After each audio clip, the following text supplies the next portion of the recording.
अध्याय 7 भगवत ज्ञान।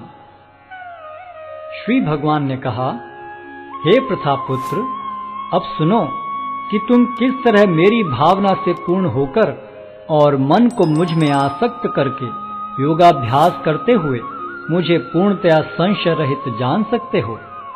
अब मैं तुमसे पूर्ण रूप से व्यवहारिक तथा दिव्य ज्ञान कहूंगा। इसे जान लेने पर तुम्हें जानने के लिए और कुछ विशेष नहीं रहेगा। कई हजार मनुष्यों में से कोई एक सिद्धि के लिए प्रयत्नशील होता है और इस तरह सिद्धि प्राप्त करने वालों में से विरला ही कोई एक मुझे वास्तव में जान पाता है। पृथ्वी, जल, अग्नि, वायु, आकाश, मन, बुद्धि तथा अहंकार, ये 8 प्रकार से विभक्त मेरी अपरा प्रकृतियां हैं। हे महाबाहु अर्जुन, इनके अतिरिक्त मेरी एक अन्य पराशक्ति है जो उन जीवों से युक्त है जो इस भौतिक अपरा प्रकृति के साधनों का विदोहन कर रहे हैं। सारे प्राणियों का उद्गम इन दोनों शक्तियों में है।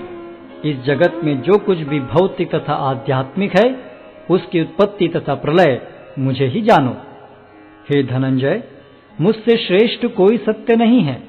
जिस प्रकार मोती धागे में गुथे रहते हैं, उसी प्रकार सब कुछ मुझ पर ही आश्रित है।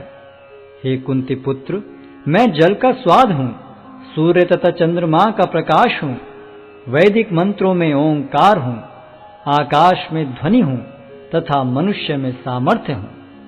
मैं पृथ्वी की आद्य सुगंध और अग्नि की ऊष्मा हूँ। मैं समस्त जीवों का जीवन तथा तपस्वियों का तप हूँ। हे प्रथापुत्र, यह जान लो कि मैं ही समस्त जीवों का आदि बीज हूँ, बुद्धिमानों की बुद्धि तथा समस्त तेजस्वी पुरुषों का तेज हूँ। मैं बलवानों का कामनाओं तथा इच्छाओं से रहित बल हूँ।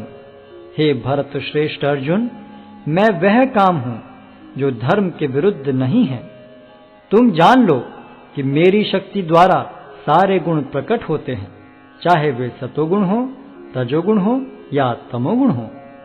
एक प्रकार से मैं सब कुछ हूं, किंतु हूं स्वतंत्र। मैं प्रकृति के गुणों के अधीन नहीं हूं, अपितु वे मेरे अधीन हैं। 3 गुणों सतो, रजो तथा तमो के द्वारा मोहग्रस्त ये सारा संसार मुझ गुणातीत तथा अविनाशी को नहीं जानता। प्रकृति के 3 गुण वाली इस मेरी दैवी शक्ति को पार कर पाना कठिन है, किंतु जो मेरे शरणागत हो जाते हैं वे सरलता से इसे पार कर जाते हैं। जो निपट मूर्ख हैं, जो मनुष्यों में अधम हैं, जिनका ज्ञान माया द्वारा हर लिया गया है तथा जो असुरों की नास्तिक प्रकृति को धारण करने वाले हैं, ऐसे दुष्ट मेरी शरण ग्रहण नहीं करते। हे भरतश्रेष्ठ, 4 प्रकार के पुण्यात्मा मेरी सेवा करते हैं: आर्त, जिज्ञासु, अर्थार्थी तथा ज्ञानी। इनमें से जो परम ज्ञानी है और शुद्ध भक्ति में लगा रहता है, वह सर्वश्रेष्ठ है, क्योंकि मैं उसे अत्यंत प्रिय हूं और वह मुझे प्रिय है। निस्संदेह ये सब उदारचित्ता व्यक्ति हैं, किंतु जो मेरे ज्ञान को प्राप्त है उसे मैं अपने ही समान मानता हूं। वह मेरी दिव्य सेवा में तत्पर रहकर मुझ सर्वोच्च उद्देश्य को निश्चित रूप से प्राप्त करता है। अनेक जन्म जन्मांतर के बाद जिसे सचमुच ज्ञान होता है, वह मुझको समस्त कारणों का कारण जानकर मेरी शरण में आता है। ऐसा महात्मा अत्यंत दुर्लभ होता है। जिनकी बुद्धि भौतिक इच्छाओं द्वारा मारी गई है, वे देवताओं की शरण में जाते हैं और वे अपने अपने स्वभाव के अनुसार पूजा के विशेष विधि विधानों का पालन करते हैं।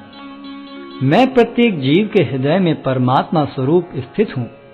जैसे ही कोई किसी देवता की पूजा करने की इच्छा करता है, मैं उसकी श्रद्धा को स्थिर करता हूँ, जिससे वह उसी विशेष देवता की भक्ति कर सके। ऐसी श्रद्धा से समन्वित वह देवता विशेष की पूजा करने का यत्न करता है और अपनी इच्छा की पूर्ति करता है, किंतु वास्तविकता तो यह है कि ये सारे लाभ केवल मेरे द्वारा प्रदत्त हैं। अल्प बुद्धि वाले व्यक्ति देवताओं की पूजा करते हैं और उन्हें प्राप्त होने वाले फल सीमित तथा क्षणिक होते हैं। देवताओं की पूजा करने वाले देवलोक को जाते हैं, किंतु मेरे भक्त अंततः मेरे परम धाम को प्राप्त होते हैं। बुद्धिहीन मनुष्य मुझको ठीक से न जानने के कारण सोचते हैं कि मैं भगवान कृष्ण पहले निराकार था और अब मैंने इस स्वरूप को धारण किया है। वे अपने अल्प ज्ञान के कारण मेरी अविनाशी तथा सर्वोच्च प्रकृति को नहीं जान पाते। मैं मूर्खों तथा अल्पज्ञों के लिए कभी भी प्रकट नहीं हूं। उनके लिए तो मैं अपनी अंतरंगा शक्ति द्वारा आच्छादित रहता हूं, अतः वे ये नहीं जान पाते कि मैं अजन्मा तथा अविनाशी हूं। हे अर्जुन, श्री भगवान होने के नाते मैं जो कुछ भूतकाल में घटित हो चुका है, जो वर्तमान में घटित हो रहा है और जो आगे होने वाला है, वह सब कुछ जानता हूं। मैं समस्त जीवों को भी जानता हूं, किंतु मुझे कोई नहीं जानता। हे भरतवंशी, हे शत्रु विजेता, समस्त जीव जन्म लेकर इच्छा तथा घृणा से उत्पन्न द्वंद्वों से मोहग्रस्त होकर मोह को प्राप्त होते हैं। जिन मनुष्यों ने पूर्व जन्मों में तथा इस जन्म में पुण्य कर्म किए और जिनके पाप कर्मों का पूर्णतः उच्छेदन हो चुका है, वे मोह के द्वंद्वों से मुक्त हो जाते हैं और वे संकल्प पूर्वक मेरी सेवा में तत्पर होते हैं। जो जरा तथा मृत्यु से मुक्ति पाने के लिए यत्नशील रहते हैं, वे बुद्धिमान व्यक्ति मेरी भक्ति की शरण ग्रहण करते हैं। वे वास्तव में ब्रह्म हैं, क्योंकि वे दिव्य कर्मों के विषय में पूरी तरह से जानते हैं। जो मुझ परमेश्वर को मेरी पूर्ण चेतना में रहकर मुझे जगत का, देवताओं का तथा समस्त यज्ञ विधियों का नियामक जानते हैं, वे अपनी मृत्यु के समय भी मुझ भगवान को जान और समझ सकते हैं।